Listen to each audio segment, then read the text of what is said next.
Hi everyone, how's everyone doing? Welcome to my channel. Welcome back if you're a subscriber. Thank you to every single one of your subscribers. Thank you for everyone in the comment section below putting your experiences down. Today I'm going to be talking about tips on dating after narcissistic abuse. After getting out of a relationship with a narcissist, you're just like, nope, I'm not doing it.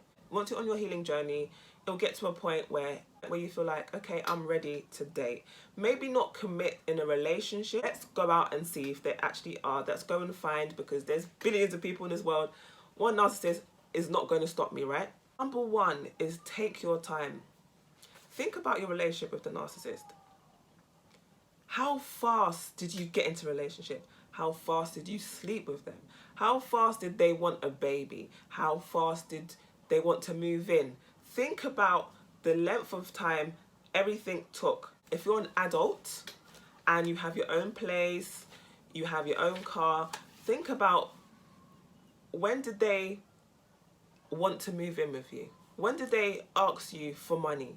When did they ask you to use your car? It was pretty quick. Take your time. There's no rush, especially if you're a woman and you're at the age of 35 or plus. You're going to feel like, I don't have time to waste. I want my baby now. I want to be married now. But we don't want to have that baby with a narcissist. We don't want to get married to a narcissist, because trying to get out of that entanglement is just hell.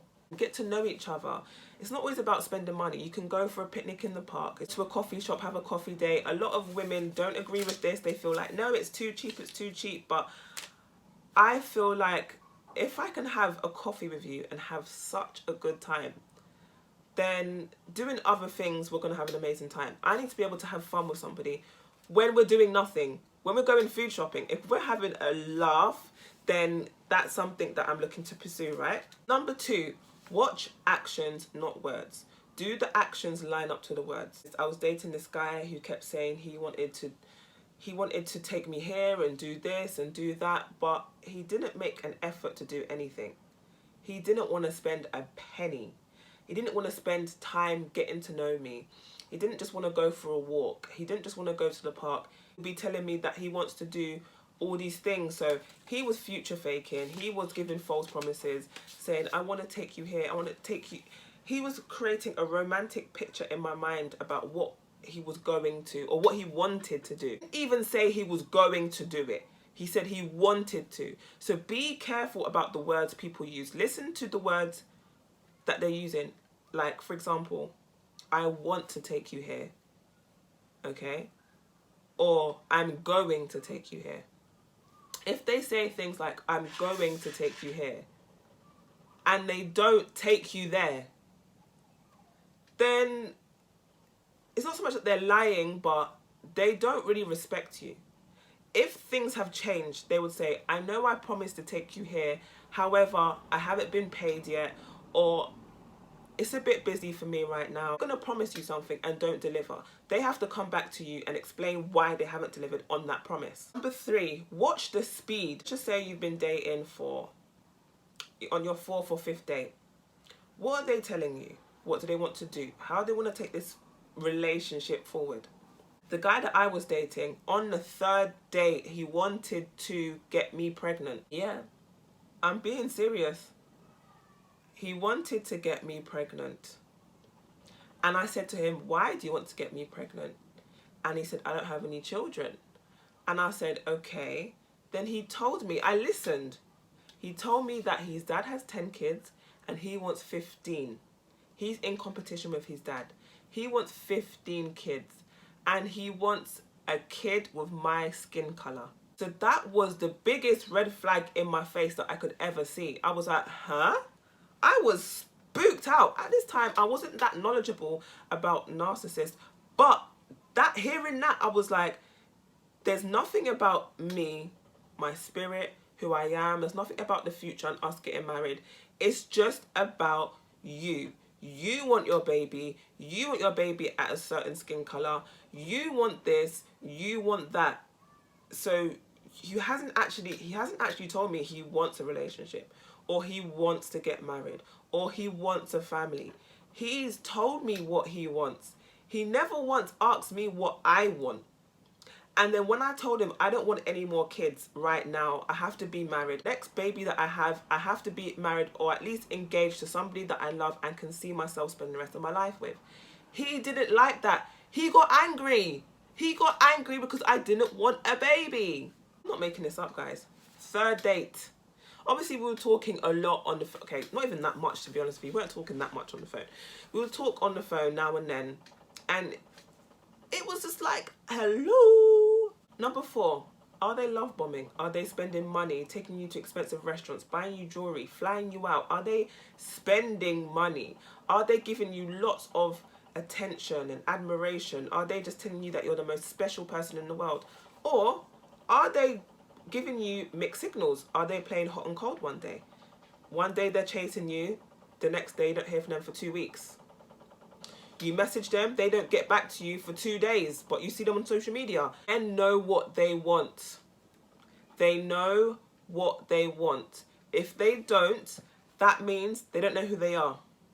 If they don't know what they want, they don't know who they are. And you don't want to be with someone who doesn't know who they are, right? Number 5, this is one of the most important ones. This should have been number 1, really and truly. Do not talk about your ex. Do not talk about the abuse when you're dating somebody new. This also attracts more narcissists. Or even if you haven't been with a narcissist, you was with someone who was toxic or cheated on you. This will make the narcissist feel like, yes, I know exactly what to do.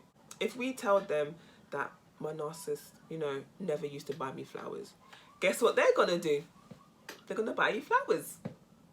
My narcissist would never pay for my nails to get done. Guess what they're gonna do? Everything that you wanted from your ex that the ex didn't give, they're gonna do it. You hold back only once we're in the relationship or close to, or if you two are talking about, okay, let's get into a relationship. Maybe you could discuss, okay, this is what happened to me. This is where I am right now. If I'm letting you know that before you get into this relationship, if you still want to pursue that relationship, that's fine. But at least I've told you everything before going into it. Talking about your ex, this makes men feel like you're not over your ex, especially if they're not narcissistic. They're gonna feel like she keeps talking about her ex all the time. She's always on her ex's social media, which means that she's still in love with her ex, which means there's no space for me. Number 6, don't give too much too early on in the relationship. That's cooking, cleaning. You don't do too much too early on. If that's your man, cook for your man, boo. I'm talking about dating stages. When you're in the relationship and you're committed to each other, do as you please. When you're dating, especially after narcissistic abuse, just try to get to know them.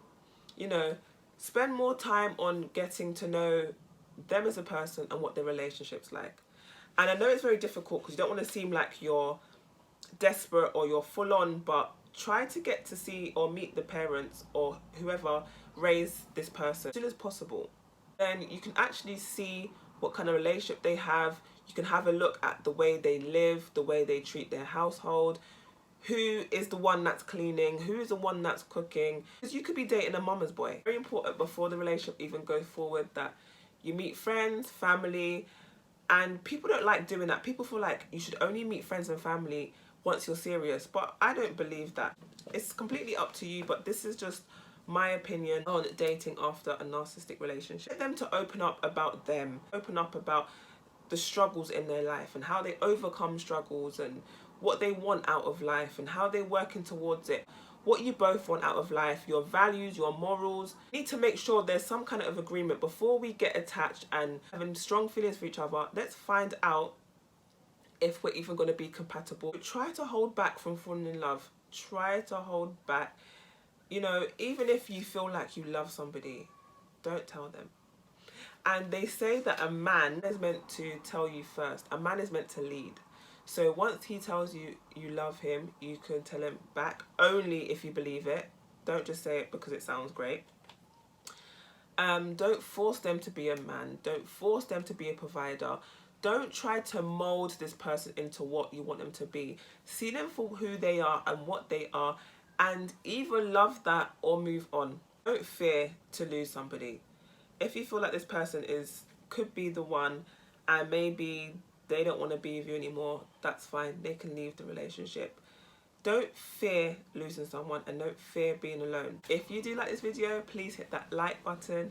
Please comment down below if you have any dating tips after narcissistic abuse, or let me know if you don't want to date, if it's too scary. Please subscribe to the channel, and I will see you for my next one. Bye.